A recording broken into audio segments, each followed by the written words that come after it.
ముఖ్యమంత్రి రేవంత్ లక్ష్యంగా కేటీఆర్ మరోసారి తనదైన శైలిలో సెటైర్లు వేశారు. హమాలీలు సంచులు మోసి కష్టపడుతుంటే డబ్బు బస్తాలు మోస్తూ రేవంత్ కష్టపడుతున్నారంటూ ఎద్దేవా చేశారు.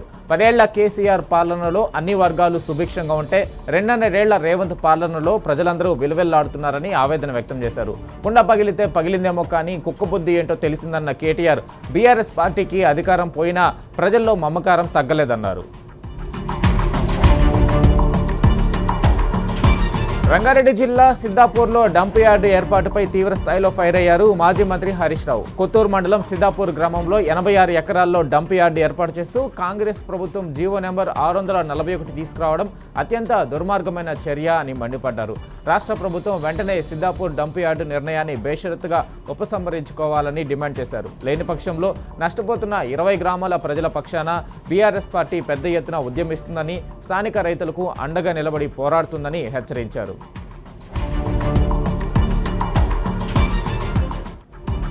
చిరు వ్యాపారుల ఉపాధి ఆదాయం పెంచడమే తమ లక్ష్యమని మాజీ మంత్రి హరీష్ రావు అన్నారు. ఎన్ఈసీసీ సహకారంతో 72 లక్షల రూపాయల వ్యయంతో కూడిన 91 టీ స్టాల్స్ను ఆయన పంపిణీ చేశారు. సిద్దిపేట నియోజకవర్గంలో హోటల్ వ్యాపారులకు అండగా ఉంటామని ఆయన తెలిపారు.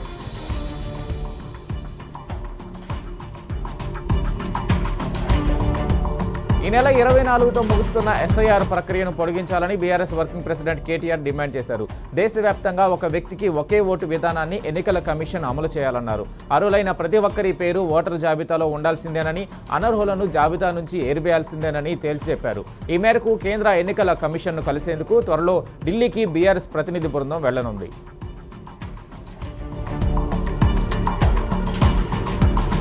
రాష్ట్రంలో జరుగుతున్న ఎస్ఐఆర్ ప్రక్రియపై ప్రధాన ఎన్నికల అధికారి సుదర్శన్ రెడ్డిని కలిశారు బీఆర్ఎస్ నేతలు. ఎస్ఐఆర్ ప్రక్రియలో పలు సమస్యల పట్ల చీఫ్ ఎలక్టరల్ ఆఫీసర్కు మాజీ ఎంపీ వినోద్ వనతి పత్రాన్ని అందజేశారు. BLOలు సక్రమంగా పనిచేయడం లేదంటూ ఇప్పటి వరకు రాష్ట్రంలో 7% కూడా ఫామ్లు డిస్ట్రిబ్యూట్ కాలేదని వివరించారు.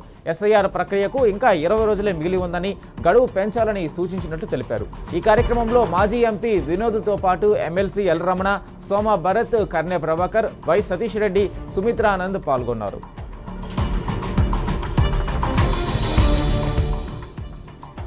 ఫ్యూచర్ సిటీ పేరిట రేవంత్ రెడ్డి ప్రజల్ని మోసం చేస్తున్నారని మండిపడ్డారు మాజీ మంత్రి సబితా ఇంద్రారెడ్డి. రైతులకు ఇవ్వాల్సిన పరిహారం అందించకుండా కంపెనీలకు దారాదత్తం చేస్తున్నారని ఆగ్రహం వ్యక్తం చేశారు. పోలీసులతో రైతుల్ని భయపెడుతున్నారని అన్నారు సబిత. ఇప్పటికైనా సర్వే నిర్వహించి రైతులకు న్యాయం చేయాలని ప్రభుత్వాన్ని డిమాండ్ చేశారు. రంగారెడ్డి జిల్లా కందుకూరు మండలంలోని సార్లరావులపల్లి తండా పరిధిలో భూములు కోల్పోయిన రైతులను పరామర్శించారు సబిత.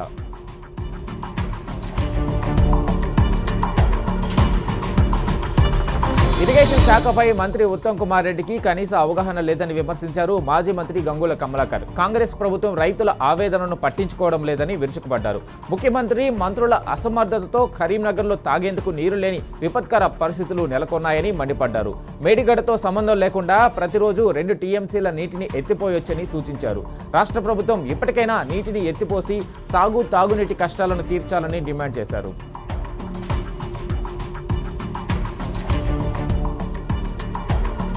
కాంగ్రెస్ సర్కారు అసమర్థత వల్ల గోదావరిలో ప్రతిరోజు 1,00,000 క్యూసెక్ల నీరు వృధాగా పోతున్నాయని మండిపడ్డారు మాజీ మంత్రి జగదీష్ రెడ్డి. ఎల్నినో వంటి విపత్కర పరిస్థితులను ఎదుర్కొనేందుకే కేసీఆర్ కాళేశ్వరంను డిజైన్ చేశారని తెలిపారు.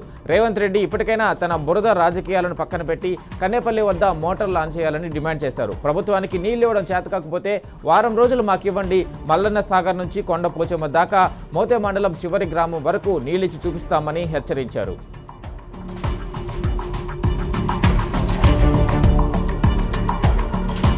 కాళేశ్వరం పంపులు ఆన్ చేసి రైతులకు నీళ్లు ఇవ్వకుంటే మరో ఉద్యమం తప్పదని కాంగ్రెస్ సర్కారును హెచ్చరించారు మాజీ మంత్రి కొప్పుల ఈశ్వర్. పెద్దపల్లి బీఆర్ఎస్ భవన్లో మాజీ ఎమ్మెల్యేలు కోరుకంటి చందర్, దాసరి మనోహర్ రెడ్డి, పుట్టా మధులతో కలిసి రేవంత్ సర్కార్పై నిప్పులు చెరిగారు. మేడిగడ్డ వద్ద 1,00,000 క్యూసెక్ల నీరు వృధాగా పోతున్న కాంగ్రెస్ సర్కారుకు సోయి రావడం లేదన్నారు. కేసీఆర్ పేరును బద్నాం చేయడానికే రైతులకు నీళ్లు ఇవ్వకుండా గోసపెడుతున్నారని చెప్పారు.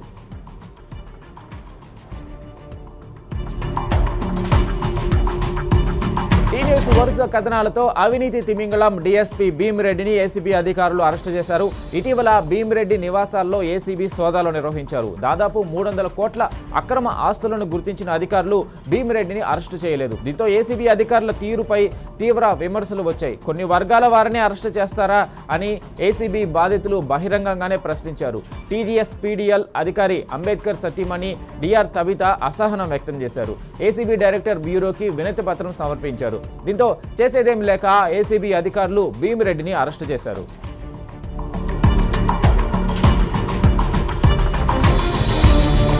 రాష్ట్రంలో చట్టం అందరినీ సమానంగా చూడాలన్నారు బీఆర్ఎస్ ప్రధాన కార్యదర్శి ఆర్ఎస్ ప్రవీణ్ కుమార్. రేవంత్ సర్కార్ ఏసీబీ అధికారుల తీరును చూస్తుంటే 2 చేపల కథ గుర్తుకొస్తుందని ఆర్ఎస్పీ ఎద్దేవా చేశారు. చిన్న చేపలకు ఒక న్యాయం, తిమింగలాలకు మరో న్యాయం ఉండకూడదని ఆర్ఎస్పీ పేర్కొన్నారు. బంజారాలకు, మాలా మాదిగలకు ఒక న్యాయం, భీమిరెడ్డికి మరో న్యాయం ఎట్లా ఉంటుందని నిలదీశారు. దమ్ముంటే తిమింగలాలనే మింగే తెలంగాణ వీర తిమింగలాలు రేవంత్ పొంగులేటిల 1,00,000 కోట్ల చీకటి సామ్రాజ్యాన్ని బహిర్గతం చేయండని ఆర్ఎస్పీ సవాల్ చేశారు.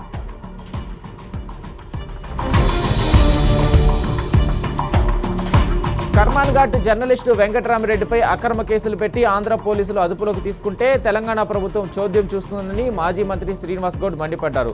సోషల్ మీడియాలో ప్రశ్నిస్తే టెర్రరిస్టును అరెస్టు చేసినట్లు దౌర్జన్యం చేయడం హేయమైన చర్య అని అన్నారు. జర్నలిస్టు వెంకటరామిరెడ్డి కుటుంబ సభ్యులను శ్రీనివాస్ గౌడ్ పరామర్శించారు. వెంకటరామిరెడ్డికి ఎలాంటి హాని జరిగినా ఆంధ్రప్రదేశ్ ప్రభుత్వమే బాధ్యత వహించాలన్నారు.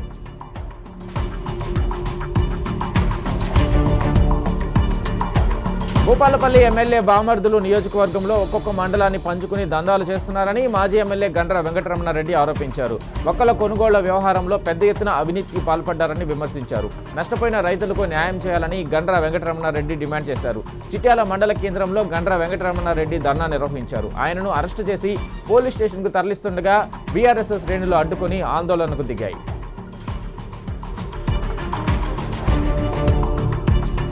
సూర్యాపేట జిల్లాలో బీఆర్ఎస్ పార్టీ ఆధ్వర్యంలో పెద్ద ఎత్తున ధర్నా చేపట్టారు. కనేపల్లి పంపులను ఆన్ చేసి ఎస్ఆర్పీ ఆయకట్టుకు సాగునీరు అందించాలంటూ పెద్ద ఎత్తున నిరసన వ్యక్తం చేశారు. కాళేశ్వరం ప్రాజెక్టు పంపులను నడపకుండా కాంగ్రెస్ ప్రభుత్వం కుట్ర చేస్తుందని ఆగ్రహం వ్యక్తం చేశారు.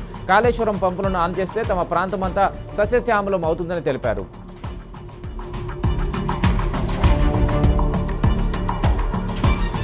కాంగ్రెస్ సర్కారుపై నిరుద్యోగ యువత జంగ్ సైరన్ మోగించింది. నమ్మించి వంచిన రేవంత్ సర్కారుపై నిరుద్యోగులు కన్నెర చేశారు. పోలీసు ఉద్యోగాల భర్తీలో ప్రభుత్వ మోసంపై గుర్రుగా ఉన్న యువత పోస్టుల సంఖ్యను 20,000కు పెంచాలనే డిమాండ్తో తెలంగాణ బంద్కు పిలుపునిచ్చే యోచనలో ఉంది. ఎక్కడికక్కడ రోడ్డెక్కి నిరసనలు, ర్యాలీలు చేపట్టేలా కార్యాచరణకు సిద్ధమవుతున్నారు. కాంగ్రెస్ ప్రభుత్వం అధికారంలోకి వచ్చి 2.5 ఏళ్లైనా ఇచ్చిన హామీలను అమలు చేయకపోవడంతో నిరుద్యోగులు తీవ్ర ఆగ్రహంతో ఉన్నారు. ఈ క్రమంలో తాజాగా హోంశాఖలో 7,437 పోస్టులు భర్తీకి ప్రభుత్వం అనుమతి ఇవ్వడంతో నిరుద్యోగులు మండిపడుతున్నారు.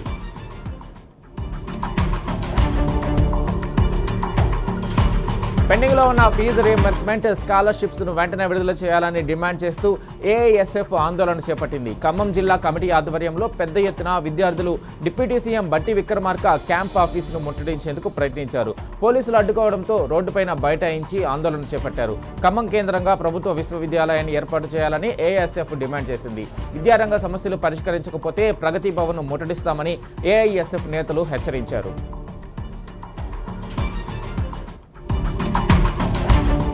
సంగారెడ్డి జిల్లా కలెక్టరేట్ ఎదుట హైటెన్షన్ నెలకొంది. పెండింగ్ స్కాలర్షిప్లు, ఫీజు రీయింబర్స్మెంట్ విడుదల చేయాలంటూ జిల్లా కలెక్టరేట్ ఎదుట ఎస్ఎఫ్ఐ విద్యార్థులు పెద్ద ఎత్తున ధర్నా చేపట్టారు. కలెక్టరేట్లోకి చొచ్చుకెళ్లేందుకు విద్యార్థులు ప్రయత్నించగా పోలీసులు అడ్డుకున్నారు. దీంతో తోపులాట జరిగింది. వందలాది మంది విద్యార్థుల ఆందోళనతో కలెక్టరేట్ ప్రాంగణం దద్దరిల్లింది. కాసేపటికి ఏవో విజయలక్ష్మి హామీతో విద్యార్థులు ఆందోళన విరమించారు.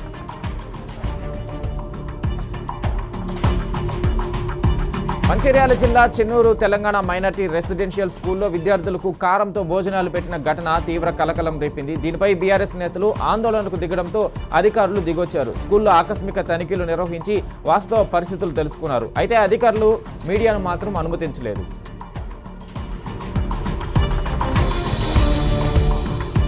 అన్నారం సుందిల్లా మేడిగడ్డ బ్యారేజీల ఇసుక మేటలను తరలించిపోయేందుకే కాంగ్రెస్ ప్రభుత్వం నీళ్లు నిలుపుదల చేస్తుందని తీవ్రస్థాయిలో మండిపడ్డారు మాజీ ఎంపీ వినోద్ కుమార్. రాష్ట్ర ప్రజలకు మంచినీరు అందించలేని దుస్థితిలో ప్రభుత్వం ఉందని విమర్శించారు. మంత్రి ఉత్తమ్ స్టేట్మెంట్ చూస్తుంటే హాస్యాస్పదంగా ఉందన్నారు. ఇప్పటికైనా ఇసుక మాఫియాను అరికట్టి కన్నేపల్లి పంప్ హౌస్ నుంచి నీటిని ఎత్తిపోయాలని డిమాండ్ చేశారు. లేని పక్షంలో రాష్ట్ర రైతాంగం తరపున బీఆర్ఎస్ పార్టీ పెద్ద ఎత్తున ఉద్యమిస్తుందని హెచ్చరించారు.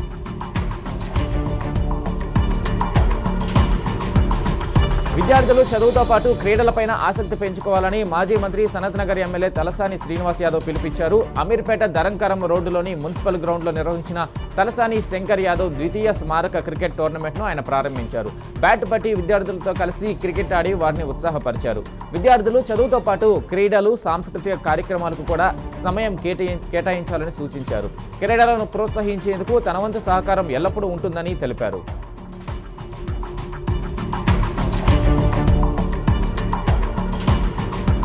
దేశానికి బాబు జగజ్జీవన్ రామ్ చేసిన సేవలు చిరస్మరణీయమైనవని బీఆర్ఎస్ నేతలు కొనియాడారు. కేంద్ర మంత్రిగా, రాజకీయవేత్తగా వెనుకబడిన కులాలు, వర్గాల వారికి ఆయన గణనీయమైన సేవలు చేశారని అన్నారు. బాబు జగజ్జీవన్ రామ్ వర్ధంతి సందర్భంగా తెలంగాణ భవన్లో ఆయన చిత్రపటానికి పూలమాల వేసి నివాళులర్పించారు బీఆర్ఎస్ నేతలు. ఈ కార్యక్రమంలో ఎమ్మెల్సీ ఎల్ రమణ, మాజీ ఎంపీలు వినోద్ కుమార్, రావుల చంద్రశేఖర్ రెడ్డి, మాజీ ఎమ్మెల్సీ కర్ణ ప్రభాకర్, కార్పొరేషన్ మాజీ చైర్మన్లు పాల్గొన్నారు.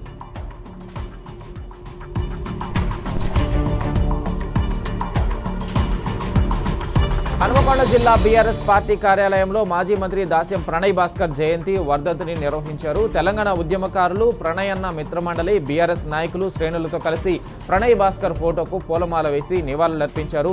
ప్రభుత్వ మాజీ చీఫ్ విప్ దాస్యం వినయ్ భాస్కర్ ప్రణయ్ మార్గులోని ప్రణయ్ భాస్కర్ విగ్రహానికి పూలమాల వేసి నివాళులర్పించారు. పలు అనాథ, వృద్ధాశ్రమాల్లో పళ్లు పంపిణీ చేశారు.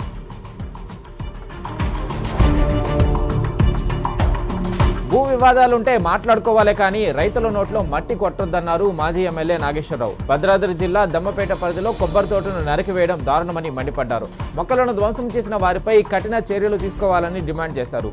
నష్టపోయిన రైతులకు న్యాయం చేయాలని నాగేశ్వరరావు డిమాండ్ చేశారు. జూబ్లీహిల్స్ నియోజకవర్గంలోని వెంగళరావు నగర్ డివిజన్లో అపరిష్కృతంగా ఉన్న సమస్యలను వెంటనే పరిష్కరించాలని బీఆర్ఎస్ మాజీ కార్పొరేటర్ దేదీప్య డిమాండ్ చేశారు. ఎన్నో ఏళ్లుగా ఉన్న సమస్యలు పరిష్కారానికి నోచుకోలేదని, పాలకులు కూడా ఆయా సమస్యలపై దృష్టి పెట్టకపోవడంతో స్థానికులు అనేక ఇబ్బందులు పడుతున్నారని ఆమె ఆరోపించారు. డివిజన్లోని పలు బస్తీలలో BLOలు, BLAలు నిర్వహిస్తున్న SIR విధులను మాజీ ఎమ్మెల్యే విష్ణువర్ధన్ రెడ్డి, వెంగళరావు నగర్ డివిజన్ మాజీ కార్పొరేటర్ దేదీప్య సమీక్షించారు. ఆదిలాబాద్ జిల్లా ముక్కరాకే గ్రామ మాజీ సర్పంచి గాడ్గే మీనాక్షి గ్రామాభివృద్ధికి, మహిళా నాయకత్వానికి స్ఫూర్తిదాయకమైన ఉదాహరణ అని జాతీయ మహిళా కమిషన్ చైర్పర్సన్ విజయ్ రహత్కర్ ప్రశంసించారు. ఆమె కృషి దేశవ్యాప్తంగా ఇతర పంచాయతీలకు ఆదర్శమని NCW కొనియాడింది. గ్రామంలో వేలాది మొక్కలు నాటి వాటిని సంరక్షించారు. దీంతో ముక్కరాకే తెలంగాణలోని పరిశుభ్రమైన ఆదర్శ గ్రామాలలో ఒకటిగా గుర్తింపు పొందింది. నిర్మల్ జిల్లా బైంసాలోని వ్యవసాయ మార్కెట్ ఆవరణలో వేప చెట్టుపై ఎక్కి రాజలింగం అనే రైతు నిరసన వ్యక్తం చేశాడు. తేజస్వి సోనం రకానికి చెందిన 9 బస్తాల నకిలీ సోయా విత్తనాలు మొలకెత్తకపోవడంతో ఆవేదన వ్యక్తం చేస్తూ ఆందోళన చేపట్టాడు. వ్యవసాయ మార్కెట్ ఆవరణలో ఉన్న ఓ షాపు విత్తనాలు కొన్నట్లు రైతులు చెబుతున్నారు. అవి మొలకెత్తకపోవడంతో దుకాణదారుని ఇదేమని ప్రశ్నిస్తే తమకు ఎలాంటి సంబంధం లేదని, కంపెనీ వారే బాధ్యులని అంటున్నారని రైతులు ఆవేదన వ్యక్తం చేశారు. నకిలీ విత్తనాలు అంటగట్టిన దుకాణం ముందు రైతులు పెద్ద ఎత్తున ఆందోళన చేపట్టారు. పోడు భూముల వ్యవహారం ఉద్రిక్తంగా మారుతుంది. తమ భూముల్లోకి వచ్చిన పోలీసులను రైతులు అడ్డుకున్నారు. అయితే అవి అటవీ భూములంటూ అటవీ శాఖ అధికారులు రైతులను ఆపి వెళ్లగొట్టే ప్రయత్నం చేశారు. ఈ నేపథ్యంలో రైతులకు, పోలీసులకు మధ్య తోపులాట జరిగింది. ఈ ఘర్షణలో పలువురు ఆదివాసీ మహిళలకు గాయాలయ్యాయి. ఈ సంఘటనతో కొమరంభీం ఆసిఫాబాద్ జిల్లా కెరమెరి మండలం సుర్జాపూర్ వారిలో సుద్రిక్త పరిస్థితులు ఏర్పడ్డాయి. నాగర్ కర్నూలు జిల్లాలో ఉద్రిక్త వాతావరణం నెలకొంది. మొక్కజొన్న కొనుగోలులో మార్కెట్ కమిటీ చైర్మన్ భారీ అవినీతి చేశారంటూ బీఆర్ఎస్ శ్రేణులు ధర్నా నిర్వహించాయి. కమిటీ చైర్మన్ రమణారావు చేసిన అవినీతిని ఆధారాలతో రుజువు చేస్తామని, చర్చలకు రావాలంటూ సవాల్ విసిరారు బీఆర్ఎస్ నేతలు. రమణారావు చర్చలకు రాకపోవడంతో మార్కెట్ యార్డును ముట్టడించేందుకు ప్రయత్నించారు. అయితే పోలీసులు వారిని అడుగడుగునా అడ్డుకున్నారు. ఎమ్మెల్యే, ఎమ్మెల్సీ వెంటనే స్పందించి మార్కెట్ కమిటీ చైర్మన్పై చర్యలు తీసుకోవాలని డిమాండ్ చేశారు బీఆర్ఎస్ నేతలు. యాదాద్రి థర్మల్ పవర్ స్టేషన్ ప్రైవేటీకరణ టెండర్ను వెంటనే రద్దు చేయాలని కోరుతూ జయశంకర్ భూపాలపల్లి జిల్లాలో విద్యుత్ ఉద్యోగులు ధర్నా నిర్వహించారు. కేటీపీపీలో టీజీపీఈ జేఏసీ ఆధ్వర్యంలో విద్యుత్ ఉద్యోగుల నల్ల బ్యాడ్జీలు ధరించి ప్రధాన గేటు వద్ద నిరసన తెలిపారు. ప్రభుత్వ రంగ సంస్థల పరిరక్షణతో పాటు ఉద్యోగుల హక్కులను కాపాడాలని టీజీపీఈ జేఏసీ డిమాండ్ చేసింది. వైటీపీఎస్ ఉద్యోగుల న్యాయమైన ఉద్యమానికి సంఘీభావంగా జూలై 7న చలో వైటీపీఎస్ కార్యక్రమం నిర్వహించనున్నట్లు వెల్లడించారు.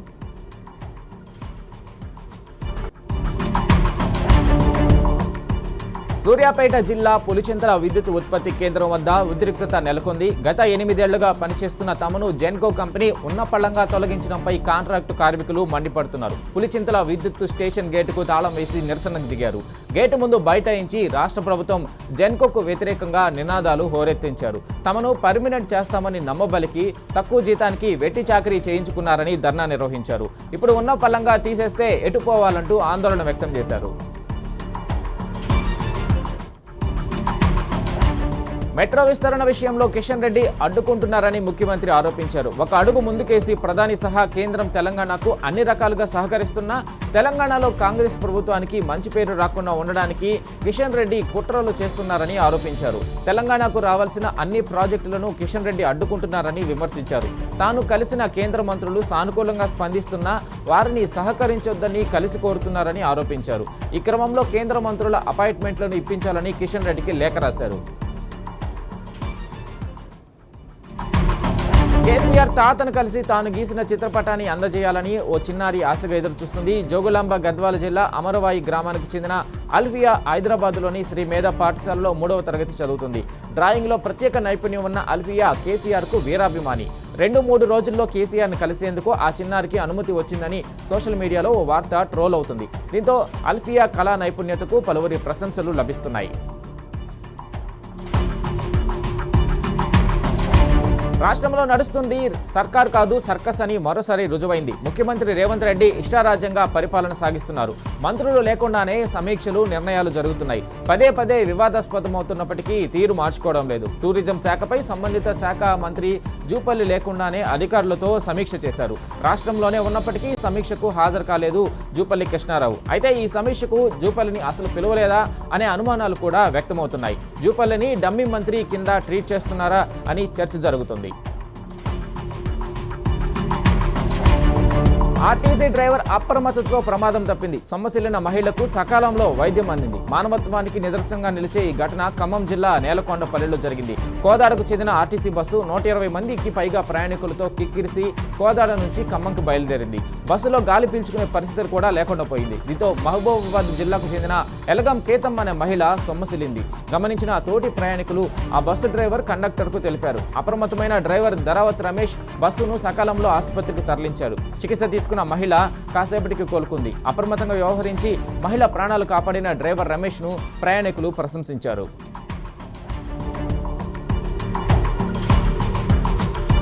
పోక్సో కేసులో జైల్లో ఉన్న బండి భగీరథ్ బెయిల్ పిటిషన్పై హైకోర్టులో వాదనలు ముగిశాయి. తీర్పును రిజర్వ్ చేసింది హైకోర్టు. బండి భగీరథ్కు బెయిల్ మంజూరు చేయవద్దని బాధితురాలు తరపు న్యాయవాదులు వాదనలు వినిపించారు. అతనికి బెయిల్ మంజూరు చేస్తే సాక్షులను ప్రభావితం చేసే అవకాశం ఉందని కౌంటర్ దాఖలు చేశారు పేట్ బషీరాబాద్ పోలీసులు.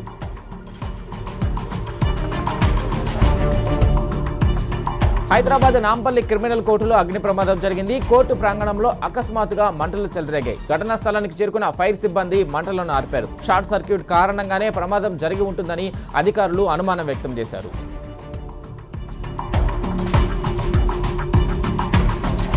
కామారెడ్డి జిల్లా బీర్కూర్ మహాత్మా గాంధీ జ్యోతిబా పూలే కళాశాలలో ఫుడ్ పాయిజన్తో 20 మంది విద్యార్థులు అస్వస్థతకు గురయ్యారు. రాత్రి భోజనం తిన్న తర్వాత విద్యార్థులకు వాంతులు విరేచనాలు అవ్వడంతో విద్యార్థులను బాన్సువాడ ఆసుపత్రికి తరలించారు. అస్వస్థతకు గురైన విద్యార్థులకు ఆసుపత్రిలో చికిత్స కొనసాగుతుంది. విద్యార్థుల అస్వస్థతతో తల్లిదండ్రులు ఆందోళన చెందుతున్నారు.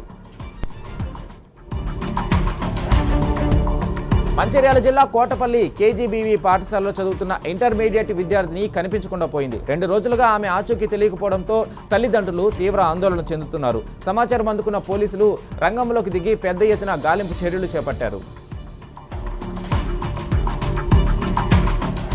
మహబూబ్ నగర్ జైలు నుంచి కిషోర్ కుమార్ రెడ్డి అనే రిమాండ్ ఖైదీ పరారయ్యాడు. అమర్చింత మండలంలోని నందిమల్ల గ్రామానికి చెందిన కిషోర్ కుమార్ రెడ్డి 25 రోజుల క్రితం పోక్సో కేసులో జైలుకు వచ్చాడు.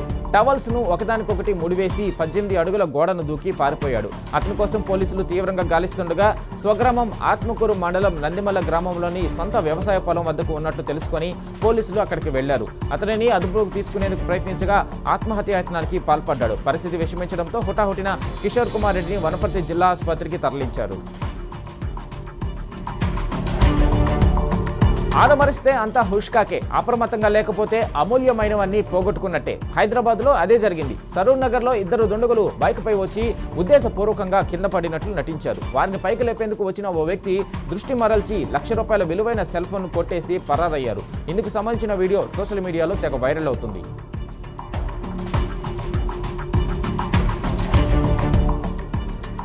హైదరాబాద్లో దోపిడీ దొంగలు రెచ్చిపోయారు. అబ్దుల్లాపూర్ మెట్ శ్రీ గణేష్ జ్యువెలరీ షాపులో చోరీకి విఫల యత్నం చేశారు. జ్యువెలరీ షాపు పక్క షాపు గోడకు పెద్ద కన్నం పెట్టిన దుండగులు జ్యువెలరీ షాపు అలారం మోగడంతో పారిపోయారు. సీసీ కెమెరాల హార్డ్ డిస్కులను ఎత్తుకెళ్లారు దుండగులు.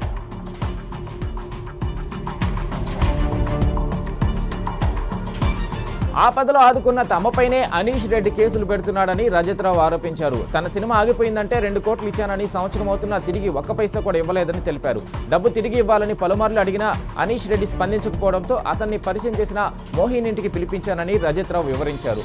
అక్కడ తాము ముగ్గురమే ఉన్నప్పటికీ అనీష్ రెడ్డి తమపై తప్పుడు కేసులు పెడుతున్నాడని రజత్రావు ఆవేదన వ్యక్తం చేశారు. ఇప్పటికైనా అనీష్ రెడ్డి తన వద్ద తీసుకున్న ₹2 కోట్ల ఇవ్వాలని రజత్రావు డిమాండ్ చేశారు. నిజామాబాద్ జిల్లాలో మహిళా హోంగార్డు ఆత్మహత్యాయత్నం కలకలం రేపింది. నిజామాబాద్ సిపి సాయి చైతన్య అధికారిక నివాసంలో విధులు నిర్వహిస్తున్న హోంగార్డు నాగమణికి సిపి కుటుంబ సభ్యులకు మధ్య గొడవ జరిగినట్లు సమాచారం. దీంతో నాగమణికి అధికారులు సంవత్సరం క్రితం సర్వీస్ రిమూవ్ నోటీసులు ఇచ్చారు. సంవత్సర కాలంగా ఇంట్లోనే ఉంటూ మనస్తాపానికి గురైన నాగమణి ఆత్మహత్యాయత్నం చేసుకున్నట్టు తెలిసింది. దీంతో అప్రమత్తమైన పోలీసులు బాధితురాలికి నిజామాబాద్ ప్రభుత్వ ఆసుపత్రిలో చికిత్స అందిస్తూ విషయం బయటకు పొక్కకుండా పోలీసులు జాగ్రత్త పడుతున్నారు. నిజామాబాద్ జిల్లా న్యాల్కల్లో దారుణం జరిగింది. ప్రియుడి మోజులో కట్టుకున్న భర్తను అత్యంత కిరాతకంగా హత్య చేసింది భార్య. మద్యం తాగించి బిల్డింగ్ పై నుంచి తోసేశారు. గాయాలతో బాధపడుతున్న అతడికి టాయిలెట్ క్లీనర్ గా వాడే హార్పిక్ లిక్విడ్ ను ఇంజెక్షన్ ద్వారా భర్త నరాల్లోకి ఎక్కించి అత్యంత క్రూరంగా హతమార్చింది. న్యాల్కల్ కు చెందిన ప్రశాంత్ భార్య సంధ్యకు అనిల్ అనే వ్యక్తితో వివాహేతర సంబంధం ఉంది. ఇటీవలే ప్రశాంత్ గల్ఫ్ దేశం నుండి తిరిగి వచ్చాడు. తమ అక్రమ సంబంధానికి భర్త అడ్డు వస్తున్నాడని భావించే సంధ్య అతడిని వదిలించుకోవాలని పథకం రచించి హత్య చేశారు. భార్య సంధ్యతో పాటు ఈ హత్యకు సహకరించిన 3 నిందితులపై పోలీసులు కేసు నమోదు చేసి వారిని రిమాండ్కు తరలించారు. హైదరాబాద్లో భారీగా ఈదురుగాలులు వీస్తున్నాయి. ఈ గాలుల తీవ్రతకు అసెంబ్లీ ఆవరణలో భారీ వర్షం విరిగిపడింది. ఈదురుగాలులు ఉన్నాయని వాతావరణ శాఖ హెచ్చరించిన అసెంబ్లీ సిబ్బంది చెట్ల కొమ్మలను తొలగించలేదు. దీంతో చెట్టు ఒక్కసారిగా విరిగిపడింది. బంగాళాఖాతంలో ఏర్పడిన అల్పపీడనం వాయుగుండంగా మారింది. ఇది ఉత్తర ఒడిశా బెంగాల్ తీర ప్రాంతానికి సమీపంలో కేంద్రీకృతమైంది. ఇది పశ్చిమ వాయువ్య దిశగా కదిలి ఉత్తర ఒడిశా బాలసూర్ మీదుగా వెళ్లే అవకాశం ఉంది. దీని ప్రభావంతో ఇవాళ రేపు ఎల్లుండి రాష్ట్రంలో తేలికపాటి నుంచి మోస్తరు వర్షాలు కురిసే అవకాశం ఉంది. కొన్ని జిల్లాల్లో ఉరుములు మెరుపులు ఈదురుగాలులతో కూడిన వర్షాలు కొన్ని చోట్ల కురిసే అవకాశం ఉందని వాతావరణ శాఖ తెలిపింది. ఈ మేరకు ఎల్లో అలర్ట్ జారీ చేసింది. మణిపూర్లో ఉగ్రవాదులు మెరుపు దాడికి పాల్పడ్డారు. ఈ దాడిలో 2 అస్సాం రైఫిల్స్ జవాన్లు అమరులయ్యారు. ఉఖ్రుల్ జిల్లాలోని నుంగుషాంగ్ కోంగ్ ప్రాంతంలో అస్సాం రైఫిల్స్ కాన్వాయ్పై మిలిటెంట్లు ఈ కాల్పులు జరిపాయి. ఉగ్రవాదుల కోసం భద్రతా బలగాలు సెర్చ్ ఆపరేషన్ చేపట్టాయి.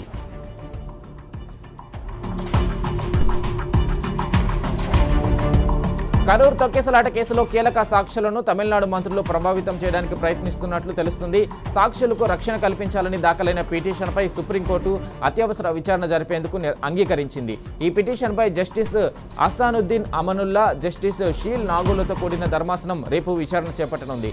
2025లో జరిగిన కరూర్ తొక్కిసలాట ఘటనలో 41 మంది ప్రాణాలు కోల్పోయారు. సుప్రీంకోర్టు ఈ కేసును సిబిఐకి అప్పగించింది. గతంలో నిందితులుగా ఉన్న కొందరు వ్యక్తులు ప్రస్తుతం కేబినెట్ మంత్రులుగా ఉన్నారని, కీలక సాక్షులను బెదిరిస్తూ ప్రభావితం చేస్తున్నారని పిటిషనర్లు ఆరోపిస్తున్నారు. అయోధ్య రామ మందిర విరాళాల దొంగతనం కేసులో దర్యాప్తు వేగం పుంజుకుంది. నిందితుడు అవినాష్ శుక్లాను ఘటనలకు సంబంధించిన ప్రాంతాలకు తీసుకెళ్లిన అయోధ్య పోలీసులు కీలక ఆధారాలు సేకరించారు. ఘటనా స్థలంలోనే నిందితుడిని ప్రశ్నించిన అధికారులు మొత్తం ఘటనను పునర్నిర్మించి డబ్బు ఎలా పంపిణీ చేశారనే అంశాలపై వివరాలు సేకరించారు. విరాళాల చోరీకి నైతిక బాధ్యత వహిస్తూ శ్రీరామ జన్మభూమి తీర్థక్షేత్ర ట్రస్ట్ ప్రధాన కార్యదర్శి చంపత్ రాయ్ తన పదవికి రాజీనామా చేశారు. ఆ రాజీనామాను ఆలయ ట్రస్ట్ ఇప్పటికే ఆమోదించింది. చంపత్ రాయ్ స్థానంలో ప్రధాన కార్యదర్శిగా బజరంగ బాగ్రాను నియమించినట్లు ప్రచారం జరుగుతుంది. దేశవ్యాప్తంగా ప్రకంపనలు రేపిన అయోధ్య విరాళాల దుర్వినియోగం కేసులో కేంద్రం కంటితుడుపు చర్యలు చేపట్టింది. భక్తుల దృష్టిని మరల్చేందుకే ట్రస్ట్ కార్యవర్గ సమావేశం ఏర్పాటు చేసినట్టు తెలుస్తుంది. అయోధ్య రామ జన్మభూమి తీర్థక్షేత్ర ట్రస్ట్ కొత్త ప్రధాన కార్యదర్శిగా కృష్ణమోహన్ను నియమించింది ట్రస్ట్ బోర్డు. రాజీనామా చేసిన చంపత్ రాయ్ స్థానంలో కృష్ణమోహన్ను నియమించినట్లు పేర్కొంది. చంపత్ రాయ్, అనిల్ మిశ్రాల రాజీనామాలను ఇప్పటికే ట్రస్ట్ ఆమోదించింది. విరాళాల చోరీకి పాల్పడిన దోషులకు కఠిన శిక్ష పడేలా చూస్తామని తాత్కాలిక ప్రధాన కార్యదర్శిగా నియమితులైన కృష్ణమోహన్తో కేంద్రం చెప్పించింది. ఎడతెరిపిలేని భారీ వర్షాలకు ముంబై పూణే ఎక్స్ప్రెస్ వేపై తీవ్ర అవాంతరం ఏర్పడింది. కోపోలి కుస్గావ్ పరిధిలోని మిస్సింగ్ లింక్ రహదారిపై ఉన్న రెండో సొరంగ మార్గం ఎగ్జిట్ వద్ద కొండ చర్యలు విరిగిపడ్డాయి. దీంతో భద్రతా కారణాల దృష్ట్యా పూణే నుంచి ముంబై వైపు వెళ్లే రహదారిని అధికారులు పూర్తిగా మూసేశారు. వాహనాలను ప్రత్యామ్నాయ మార్గాల్లోకి మళ్లించారు. దాదాపు 7,000 కోట్ల ప్రజాధనంలో నిర్మించిన ఈ మార్గం 2 నెలల క్రితమే అందుబాటులోకి వచ్చింది. అయితే భారీ వర్షాలకు ఇక్కడ పెద్ద ఎత్తున కొండ చర్యలు విరిగిపడడంతో రాకపోకలు నిలిచిపోయాయి. కుంభవృష్టి వర్షాలతో మహారాష్ట్ర అల్లకల్లోలంగా మారింది. రవాణా సౌకర్యాలకు తీవ్ర అంతరాయం ఏర్పడింది. ముంబై పూణే మార్గంలో కొండ చర్యలు విరిగిపడడంతో గంటల కొద్దీ వాహనాలు ఎక్కడికక్కడ నిలిచిపోయాయి. రైలు పట్టాలపై వరద నీరు చేరడంతో పలు మార్గాల్లో రైళ్లను నిలిపేశారు. లోకల్ రైలు సర్వీసులు కూడా తగ్గించారు. విద్యా సంస్థలకు సెలవులు ప్రకటించారు. సహాయక బృందాలు రంగంలోకి దిగి పరిస్థితిని చక్కదిద్దేందుకు ప్రయత్నిస్తున్నాయి.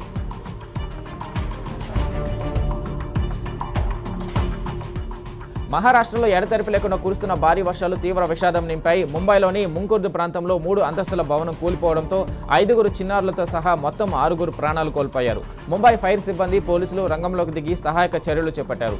శిథిలాల నుంచి గాయపడిన వారిని రక్షించి రాజావాడి శతాబ్ది ఆసుపత్రులకు తరలించారు. క్షతగాత్రుల్లో యువకుడి పరిస్థితి విషమంగా ఉంది. ఇరాన్ మాజీ సుప్రీం లీడర్ అయతుల్లా అలీ ఖమేనీకి ఇరాన్ కన్నీటి నివాళులర్పిస్తుంది. వేలాది మంది ప్రజలు ఆయనకు తుది నివాళులర్పించేందుకు బారులు కడుతున్నారు. తమ నేతను హతమార్చిన అమెరికా అధ్యక్షుడు ట్రంప్ను కూడా తుదమట్టిస్తామంటూ పెద్దపెట్టున నినాదాలు చేశారు.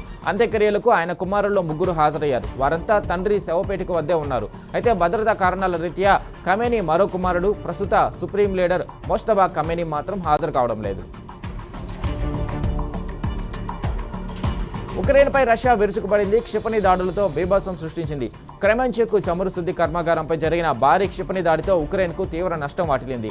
పోల్టావా ప్రాంతంలో ఉన్న క్రెమెన్చుక్ చమురు శుద్ధి కర్మాగారం ఉక్రెయిన్కు చాలా కీలకం. దాన్నే టార్గెట్ చేస్తూ శక్తివంతమైన క్షిపణులతో రష్యా దాడులు నిర్వహించింది. ఈ 2 దేశాల మధ్య వారు మొదలైనప్పటి నుండి జరిగిన దాడుల్లో ఇది అత్యంత తీవ్రమైనదిగా భావిస్తున్నారు.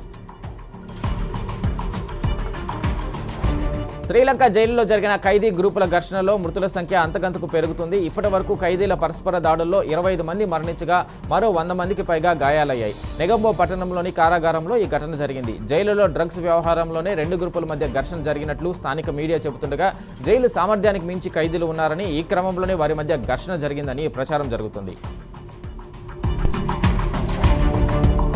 ఖమేనీ అంత్యక్రియల కారణంగా ఇరాన్, అమెరికా మధ్య యుద్ధానికి విరామం దొరికింది. ఈ ప్రభావం భారత స్టాక్ మార్కెట్లపై స్పష్టంగా కనిపిస్తుంది. పశ్చిమాసియాలో శాంతి నెలకొన్న నేపథ్యంలో భారత స్టాక్ మార్కెట్లు లాభాలకు దూసుకెళ్లాయి. సెన్సెక్స్ 521 పాయింట్ల లాభంతో 78,285 పాయింట్ల వద్ద స్థిరపడింది. నిఫ్టీ 160 పాయింట్ల లాభంతో 24,430 వద్ద ముగిసింది. డాలర్తో పోలిస్తే రూపాయి మారకం విలువ 95.34గా ఉంది. ఇక అంతర్జాతీయంగా బ్రెంట్ బ్యారెల్ క్రూడ్ ఆయిల్ ధర $72 పలుకుతుంది. బంగారం ధరలో హెచ్చుతగ్గులు కొనసాగుతూనే ఉన్నాయి. 2 రోజులుగా పసిడి ధరలు తగ్గుముఖం పట్టాయి. దేశంలోని ప్రధాన నగరాల్లోని బంగారం, వెండి ధరల్లో స్వల్ప మార్పులు కనిపిస్తున్నాయి. ముఖ్యంగా హైదరాబాద్ మార్కెట్లో 10 గ్రాముల 22 క్యారెట్ల బంగారం ధర ₹100 మేర తగ్గగా 24 క్యారెట్ల బంగారం ధర ₹110 మేర తగ్గింది. వెండి కిలోకి ₹5,000 మేర తగ్గి ₹2,45,000 దగ్గర ట్రేడ్ అవుతుంది.